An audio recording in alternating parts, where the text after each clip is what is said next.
Israel, America, Iran आता यांच्यात युद्धाचा भडका उडाला आहे आणि याचा सगळा परिणाम आंतरराष्ट्रीय स्तरावरती पाहायला मिळतो आहे.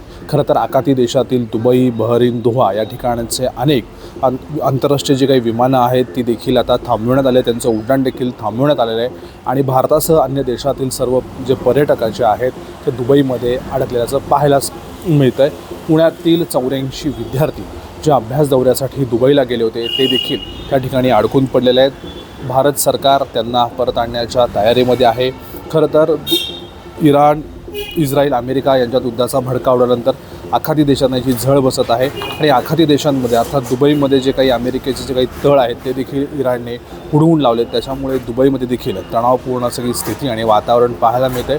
अशातच अभ्यास दौऱ्यांसाठी गेलेले पुण्यातील नामांकित जे महाविद्यालयाचे विद्यार्थी आहेत ते देखील त्या ठिकाणी अडकून पडलेले आहेत. त्यांच्या कॉलेजच्या प्राचार्यांनी देखील चिंता न करण्याचं कारण सांगून आपण भारत सरकारचं परराष्ट्र मंत्रालय आणि नागरी विमान वाहतूक मंत्रालयाच्या संपर्कात आहोत आणि तेथून विद्यार्थ्यांना सुखरूपपणे आणि 4 शिक्षक यांना सुखरूपपणे मायदेशामध्ये आणण्यासाठी ते आता वेगाने हालचाली करताना पाहायला मिळत आहे. सर, काय सांगाल संपूर्ण माहिती? आपले जे किती स्टुडंट जे दुबईमध्ये अडकलेले आहेत, काय संपूर्ण माहिती द्या.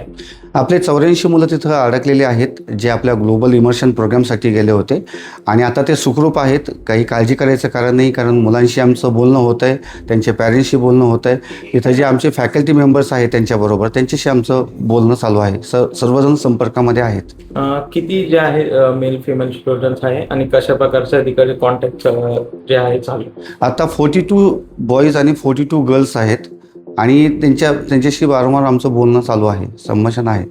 जे भारत सरकारकडे कशा प्रकारचं बोलणं चालू आहे आणि त्यांना परत आणण्याचं कशा प्रकारे हे प्रोसेस चालू आहे? मिनिस्टर ऑफ एक्सटर्नल अफेअर त्यांच्याबरोबर आमचं बोलणं झालं आहे, निवेदन पोहोचलं आहे. त्याचप्रमाणे मुरलीधरन मोहोळ सरांशी पण बोलणं झालं आहे, त्यांच्याकडे निवेदन पोहोचलं आहे.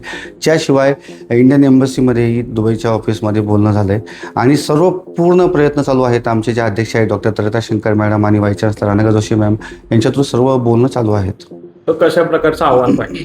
आव्हान हेच राहील, विनंती राहील सर्व विद्यार्थ्यांना आणि पालकांना की कृपया तुम्ही पॅनिक होऊ नका, कारण आम्ही त्यांच्या संपर्कामध्ये आहोत. मुलं सुखरूप आहेत आणि पूर्ण आम्ही प्रयत्न करतोय की आपली मुलं सुखरूपपणे भारतात लवकरात लवकर परत यावीत.